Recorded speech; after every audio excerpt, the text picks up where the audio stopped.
مرګ په سود ناول قدرمنو اورېدونکو سلامونه احترامات مې ومنئ. مرګ په سود ناول اتمې برخې ته موضوع اباسین صدیقي هرکلی کوم. هیله لرم چې تر پایه راسره واورئ. د بلال له محبس نه د وتو درېیمه ورځ وه، خو زه نه پوهېدم چې څنګه وکړم. د مشورې مې هم څوک نه ول. ما باید ژر د تیمور او سردار کار ورکړی وای، خو څنګه همدې ته ځورېدم.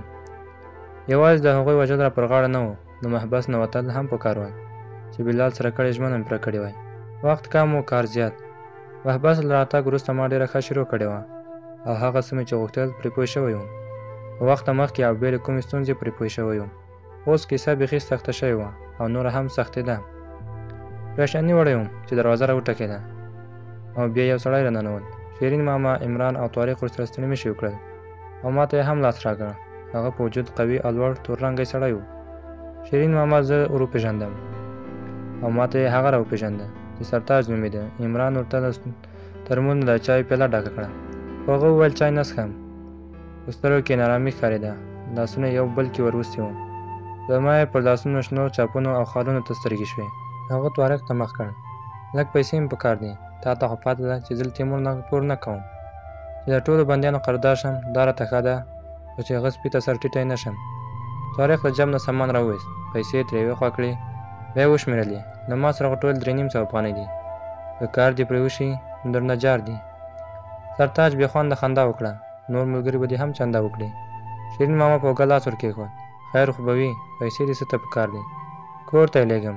د دې خبرې سره عمران په خندا شو. د دې پر ځای چې کور نه یې تا ته راوړي، ته یې ورلېږې، فقط د دوبۍ مسافر یې. شیرین ماما او طارق هم په خندا شول. سرتاج ته یې خوند ورنه کړ. پاڅېد او بل څه ویلو ووت. د هغه له وتو وروسته شیرین ماما وویل دا به ژر لیونی شي، ډېر پښتون او نر سړی دی. زما ورته سخت زړه سوځي. ټول عمر بند اسانه خبر نه ده، مرګ ترې اسانه دی. بیا کوټې کې خاموشي شوه. ما سګرټ بل کړ او بېرته د خپلو فکرونو او اندېښنو کور ته ننوتم. د ډېر فکر وروسته راته یوه پیکه هیله پیدا شوه، دا چې سرتاج به زما غوښتنه ومني که نه. نه پوهېدم، خو داسې مې ګڼله چې مجبوره انسان هر څه مني، ځان وژنه هم او د بل وژنه هم. او بیا هغه هسې هم د عمري بندي و. سزا به یې نوره څومره سخته شوې وه. د کور له ځورېدو خو به خلاص شي. د قاسم سره اړیکه ډېره ضروري وه او هم دې ته حیران وم چې سرتاج څنګه دې کار ته راضي کړم. بل سهار له لمانځه وروسته مې سرتاج ولید چې د څو نورو کسانو سره د محبس د دیوال غاړې ته په جوړه شوې سمټي لار منډه وهله. ورغلم او له هغوی سره په لږ فاصله مې منډه شروع کړه. بیا مې له سرتاج نه د مخ کېدو سره ځان وغورځاوه. هغه ژر راجګ کړم. سپینه زیرپیراني یې اغوستې او خولې خولې و. خوږ خو نه شې ځوانه، ما ځان وڅنډه. خیر اوسې، ښه یم. منډه یې واخیسته. راځه.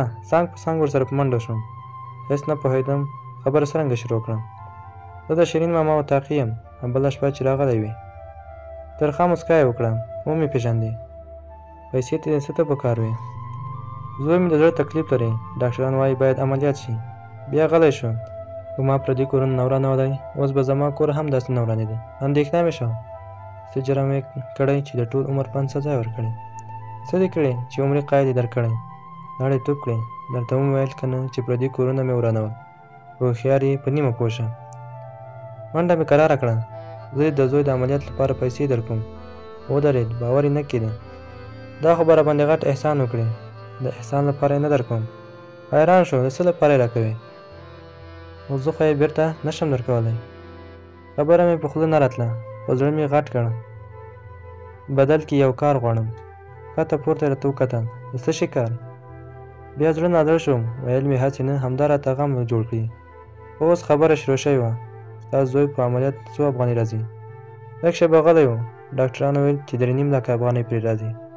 او تا سره نشته؟ راسره وای، غم به څه و؟ نو بس زما کار وکړه. بې حوصله شو. خو څه شي کار؟ د 2 کسان وژل دي. غوسه شو. ملنډې مه وهه. ترې روان شوم. فکر پرې وکړه خو بل چا هم دا کار کولی شم. لږ ترې تللی نه وم چې راغږ یې کړ. صبر خو وکړه. زما ګمان سم و چې مجبور انسان هر څه مني. هغه له رسېدو سره وویل خو په 3.5 لکه افغانیو درته 2 کسان نه شم وژلی، ځکه دې کار کې به څو ملګري هم راسره شریک وي. ما ژر وویل نو مرګ په څو دی؟ ښه شېبه غلی و. ځمکې ته یې کتل. بیا یې سر راجګ کړ. پوره 5 لکه افغانۍ به راکړې. بېل دې فکر چې پیسې به ورته څنګه پیدا کوم او یا چنې ورسره وهم. خبره مې ورسره ومنله. غوښتل یې پوه شي چې څوک پرې وژنم. ما ورته وویل چې کله پیسې درته ورسېدې هغه وخت یې درښیم. ټینګار یې وکړ چې څومره ژر کېږي د پیسو غم راته وکړه او همدلته محبس کې به یې ورسپارم. ورته ومې ویل د ټلیفون غم راته وکړه، زه به د پیسو غم درته وکړم. کوټې ته یې له ځان سره یوړم، ټلیفون یې راوسپاره. د امید تشناب نه مې قاسم ته زنګ وواهه، خو جګه نه کړ چې بیا مې ورته زنګ وواهه. مصروف یې وښود. وروسته د هغه زنګ راغی، اوکې مې کړ. اورم څوک یې؟ د محبس په دیوال د کارغانو سیل کوونکی. ویې خندل. ته باید ښکار وکړې. زه طلایي مرغانو ښکاري یم چې یو یو پیدا کېږي. یو مې پیدا کړی خو زما ورتګ ته خبرې پاتې دي. ته کارغان ښکار کړه، طلایي مرغۍ ماته پرېږده. د کارغانو ښکاري شته خو زما ورسره نشته. زما پیسو ده او زه باید ژر د طلایي مرغۍ ښکار ته در ووځم، کنې کارغان یې خوري. همدا وخت د چا قدمونه را نږدې شول. دروازې له چولې نه مې چې ولیده نو سردار و. موبایل مې بند کړ او کناره په مردارۍ ته مې وغورځاوه. چې له تشناب نه ووتم هغه راباندې سترګې راوایستې. څه شی دې کول؟ ځان بیخي عادي ونیو. تشناب کې نو خلک څه شي کوي. راوړاندې شو، زما تلاشي یې واخیسته. چې ډاډه شو رانه روان شو. شکر مې وایست چې ټلیفون راسره نه و، کنې جنجال جوړېدم. د سرتاج د کوټه د دهلیز سر کې وه. دروازه کې ولاړ و چې ټلیفون ورته وسپارم. کله مې چې ورته د هغه د کناراب ته د غورځولو خبره وکړه ښه پرې ونه لګېده. هغه د کوټې د 5 ملګرو شریک و. ډاډ مې ورکړ چې تاوان یې درکوم. اوس نو زما اندېښنه دې ته وه چې هسې نه له بلال سره د ژمنې تر وخت له محبس نه ونه شم وتی. قاسم باید ژر پیسې را رسولې وای او زه له محبس ته یې ویستی وم. هم دې ته اندېښمن وم چې په سرتاج زما کړی باور سم دی او که نه. هغه ته مې لا هم دا نه ویلي چې زه پرې څوک وژنم، او که د تیمور او سردار د وژلو مې ورته ویلی وای، هسې نه چې ونه مني، بیا به څه کوم. د پیوازان ورځ ته انتظار وم. ویل مې قاسم به خامخا یا خپله راځي یا به څوک رالیږي. د سخت انتظار وروسته د پیوازان د راتګ ورځ راورسېده. تر 10 بجو انګړ کې ګرځېدم راګرځېدم چې قاسم به راشي، خو هغه رانغی نه بل څوک. اخر مې حوصله ختمه شوه. کوټې ته لاړم چې انتظار اسانه شي. سګرټ مې یو بل پسې څکول او قاسم ته مې غوسه راتله چې ولې یې هېڅ احوال رانغی. که پیسې راونه رسي نو سرتاج سره هم پلان جوړم.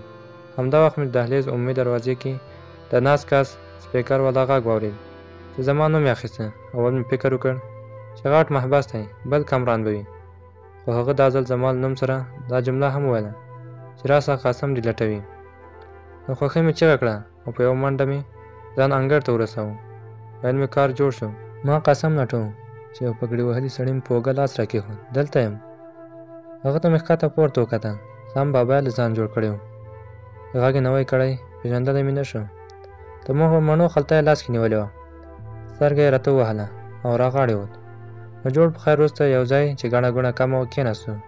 یوه مڼه یې له پلاستیک نه راوویسته. د غاړې په دستمال یې پاکه او ماته راکړه. د هغه مسکا نه ارامه کړم. مال تاسو غوښتي وو او تاسو راوړه. ویې خندل. خو تا ویل چې مڼې راوړه که نه؟ پوه شوم چې ملنډې وهي. پیسې دې راوړې، په خدای کې مې راوړې وي. نو څه شته راغلی یې؟ زه یې باید نن ورته وسپارم. ته یې نشې ورسپارلی او که چا در سره ولیدی په خپلو پیسو دې وژني. پیسې به کور ته وررسي. هغه یې همدلته محبس کې غواړي او ما ورسره همداسې خبره کړې. فکر کې شو یو عسکر ته یې سپارم، تو یې نوم او د کوټې شمېره راته ووایه. زړه مې ولګېد او زه هم باید تر سبا ووځم. هغه د مڼې کپ وکړ. تر سبا ستا وتل سخت دی، خو بل سبا هغه طلایي مرغۍ کارغان ښکار کوي. ومې ویل چې تر سبا ستا وتل سخت دی. غوسه راغله. تا ته باید اسانه وي، تو خو د امنیت ولی. هغه وخندل. کیدای شي نه اوسم. بیا یې په اوږه وټپولم. زړه مه غورځوه، که سبا نه شي بل سبا خو به وځې. د هغه له تګ نه وروسته سرتاج سره مخ شوم. دوستي د پیسو پوښتنه وکړه چې څنګه شو. ډاډ مې ورکړ چې تر سبا ماښام پورې به کوټې ته در ورسي. په دې خبره یې راباندې لاس واچاو. ښه نو اوس ووایه چې د چا او د چا مرګ غواړې. زه لږ غلی وم. د تیمور او سردار. د دې خبرې سره لکه بوت په خپل ځای ولاړ پاتې شو. وازې سترګې یې راته نیولې وې. هغوی درته څه ویلي؟ هېڅ یې هم راته نه دي ویلي. دا کار د خدای جل جلاله د رضا لپاره کوم چې ټول بندیان له عذاب نه خلاص شي. ځمکې ته په کتو شو، خو د هغوی مرګ دومره اسان نه دی، ځکه ځای معلوم نه دی. د شپې یو بلاک کې وي، د ورځې بل. خو تا له ما سره ژمنه کړې. غلی و. بیا یې سر راجګ کړ. زه په ژوند له خپلې ژمنې نه یم اوښتی. اوس مې چې ژمنه در سره کړې، خامخا یې پوره کوم. سبا ماښام که خدای جل جلاله کول د تیمور او سردار د مرګ خبر واورې، په دې خبره مې ترې نږدې د خوشحالۍ غاړه تاو کړې وه. ما ویل هسې نه چې وایي زه دا کار نشم کولی. خو ښه شوه چې ویره مې بې ځایه وه. لاس مې په اوږه ورکېښود. دا کار باید بل سبا وشي. حیران شو ولې؟ ورته مسکی شوم. بل سبا جمعې مبارکه شپه ده. ویې خندل. غواړې جنت ته لاړ شي؟ سرتاج ته مې د هغوی د مرګ یوه ورځ وروسته کول ځکه وویل چې هسې نه دې پېښې زما د محبس نه وتل ځنډولي وو. د محبس مخې ته په تېر شوي سړک خالي ټکسي ته انتظار وم چې د ما لږ وړاندې طلایي رنګ کرولا و موټر بریک وواهه او بېرته شاته راغی. شیشه یې ښکته کړه. راوخېژه. د قاسم په لیدو مې زړه ولګېد. مخکې سیټ کې ورسره کېناستم. د ستړمي سره یې وویل هر څه په خیر تېر شول. شیشه مې ښکته کړه چې تازه هوا واخلم. هر څه خو اوس شروع شول. هغه سترګې راکږې کړې. خبره مې سر خلاص نه شو. 4 بجې دي. 4 بجې مې بلال سره ژمنه ده. هغه په لاس کړي ساعت ته وکتل. لاس باندې 3. په دې اړه باید خبرې وکړو. ومې خندل. فکر کوم د خبر وخت نه لرو. بیا مې ورته محبس کې چې څه تېر شوي وو په لاندې ډول تشریح کړل. ویل یې تیمور او سردار ووژل شول. مرګ پسود ناول قدرمنو اورېدونکو دا وه د ناول 8مه برخه. تر بلې برخې په لوی څښتن تعالی سپارم. ښاد او آباد اوسئ.